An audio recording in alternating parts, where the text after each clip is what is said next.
everywhere. I just wanted to start this episode by answering the questions from the Super Smash Bros. Episode earlier. The first question was, what number is greater? Mario had 72% and Bowser had 34%. If you guessed it right, Mario is greater. 72 is greater than 34. Now, how much greater? You'd have to figure out, how much do I have to add to Bowser's number to get to Mario? For those of you who have figured it out, 34 plus 38% would be 72.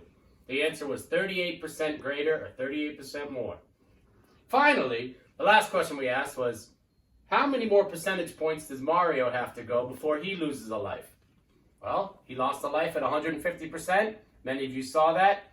Nobody's given me a hint on Super Smash Bros. Yet, but 72 plus 78 would be 150. So he had 78 more percentage points to go. Bowser was only at 34%. So to get to 150%, he needed 116 more percentage points. Today on Today on Everyday Math is Everywhere, I was looking around the house and I was realizing there are something called arrays everywhere. Now for you third graders, you should know what an array is. But an array is any small group of objects or shapes that make up a greater rectangle in equal rows and columns. Well, the first array I was looking at today was on my window looking out to the street from my living room. And before I start, I just want to take a quick moment to recognize my daughter, who has made some nice rainbows and hearts for all the essential personnel and health workers out there who are really helping us get through this difficult time. So thank you very much. Now let's get to the array. The first array is this window. All right, one of these was Jack's, my son. I'm sorry. It was this one. It was that one. Okie dokie. Now this first array we saw, let's think about how many... Before I start, I forgot we have a special guest that's going to be introduced today. This is Professor Jack and Dr. Rory, who will be helping us today. This is Dr. Rory and I'm Professor Jack. Okay. Now, Professor Jack and Dr. Rory, let's count how many rows, remember, rows, are in this array. Let's count. There are 4 rows. 1, 2, 3, 4. Correct, Professor Jack. Now, how many columns? Remember, columns, vertical, up and down.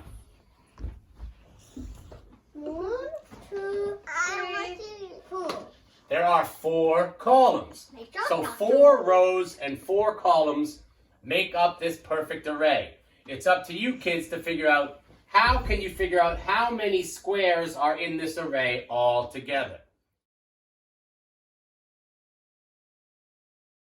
The next array we have come to in my house is probably everybody has something like this in their house. It is a calendar. And I'm looking at this calendar and I'm seeing 1, 2, 3, 4, 5 rows and 1, 2, 3, 4, 5, 6, 7 columns. I wonder how many squares there would be in this array all together. Please try to figure that out. Boys and girls, I have taken the time to actually take out some of the arrays I found naturally from my own house. The first one is my children's paintbrush set. We've got 1, 2, 3, 4, 5, 6, 7 rows and 1, 2, 3 columns. So Professor Jack, what would that be? So 7 rows, 3 columns. Don't answer it. What's the multiplication equation? It would be 7 times 3 or 3 times 7. Exactly. The next one is a muffin pan. This one's been freshly used to make some muffins. Delicious. But we had 1, 2, 3 rows and 1, 2, 3, 4 equal columns. So Professor Jack, what would that multiplication equation be? Dr. Rory would answer this one. So it would either be 4 times 3 or 3 times 4.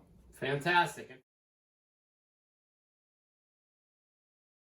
For our last one, we're going to ask Professor Maddie to help us out with her bear. So this one is a traditional egg carton. We've got 1, 2 rows and 1, 2, 3, 4, 5, 6 columns. So what would that be, Professor Maddie? 2, 2 groups of 6, absolutely. All right, boys and girls, well, these are some of the arrays that I found in my house, in my neighborhood. My challenge to you is, how many arrays can you find in your house, in your neighborhood? Now remember, an array is a larger rectangle made up of equal rows and equal columns of any shape or object. Miss you guys are awesome. Bye.